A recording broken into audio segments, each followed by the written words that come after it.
data with 3 new apps. Watch more with PlayGo. Share more with Sportsmax. Read more news with Loop. Listen more with D-Music. Plus extra data. It's simply more bundled together. 51 gigabytes for 7 days for only $2,000. Live the experience with Digicel. Activate today on the My Digicel app.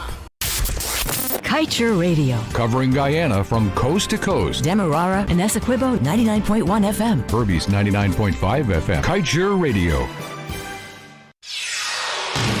This is the news on top of the hour. Live from our studio in Georgetown. Kaiser Radio 99.1 FM. Good evening. Welcome to your nightly newscast on Kaiser Radio 99.1 and 99.5 FM. I am Kevin Smith. Let's get to the news in detail. Businesses operating in Guyana that continue to impose a 14% VAT on commodities and services that were zero rated will be prosecuted, and GRA has since been instructed to go after delinquent businesses.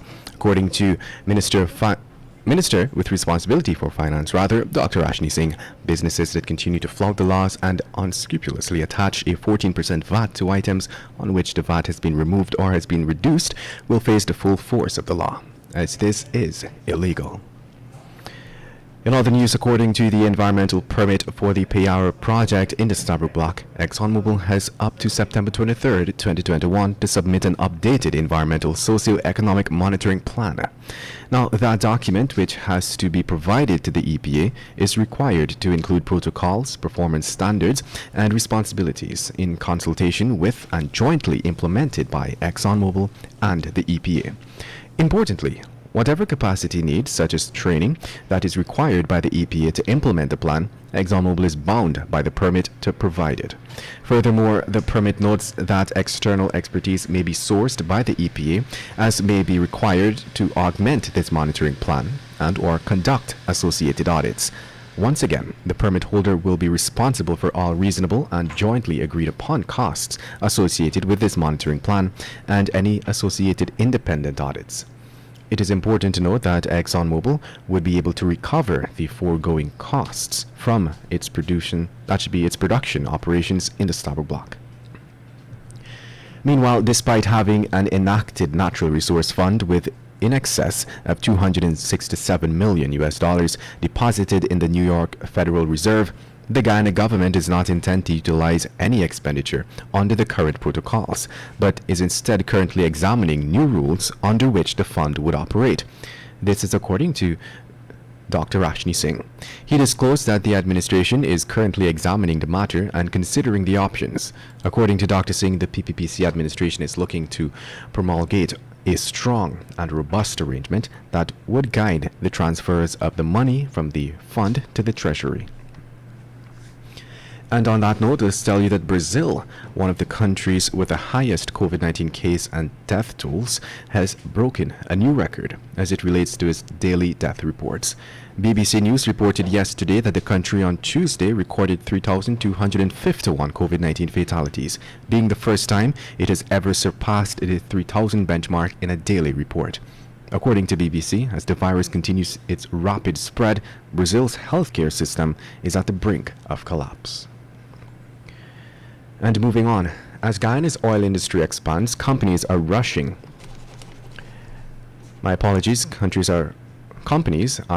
to grab a piece of the action by establishing a presence here to support ongoing activities. This time, the US-based logistics company, Global Oil Environmental Service, is seeking to set up on Guyana's shores with a project already filed with the EPA. On the EPA's latest public notice, it outlined that the company proposed the construction and operation of a waste treatment facility for transfer, storage, treatment, and disposal of exploration and production oil and gas waste. That facility would be housed at Coverton on the east bank of Demerara. The EPA outlined on its notice that the project would not significantly impact the environment, therefore concluding that it does not require an environmental impact assessment. And moving on, Acting Chief Justice Roxanne George Wiltshire has clarified that once the proper procedures are followed, Gippsland Mall will have to pay up the taxes it owes to the Georgetown City Council. This was revealed at the Mayor and City Council statutory meeting on Monday. The ruling stems from court action filed by Giftland over claims that it owed the council in excess of $100 million worth of taxes. The company had released a statement saying that they were exonerated of owing taxes. While several sections of the media had reported that based on her decision, Giftland owed no taxes, the CJ clarified that her order stipulates that until proper procedures are followed, then the applicant is not liable to taxes. Analysts tell you yesterday marked 10 days since ExxonMobil announced that the repaired flash gas compression system for the Liza Destiny oil vessel had commenced, and from its latest update, that reinstallation is yet to be completed. The compressor was damaged in January and resulted in the company having to temporarily increase gas flaring above pilot levels in order to maintain safe operations. The faulty compressor was then removed and sent to Germany for immediate repairs, later arriving on Guyana's shores on March 13th.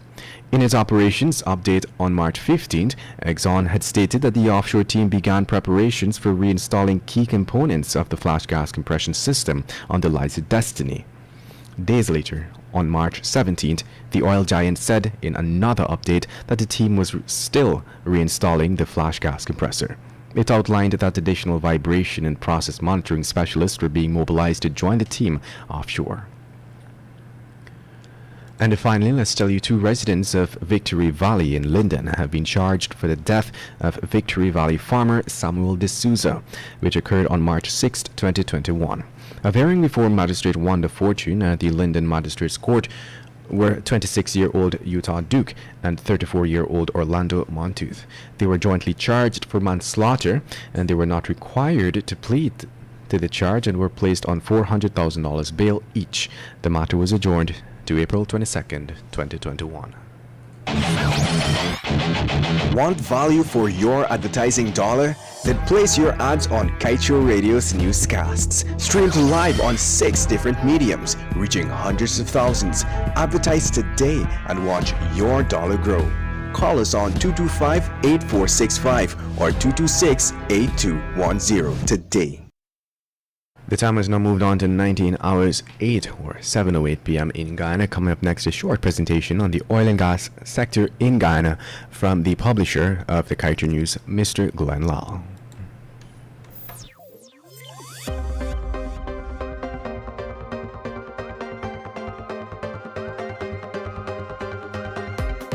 For the last 6 years, and you look at the trend in which our politicians behave,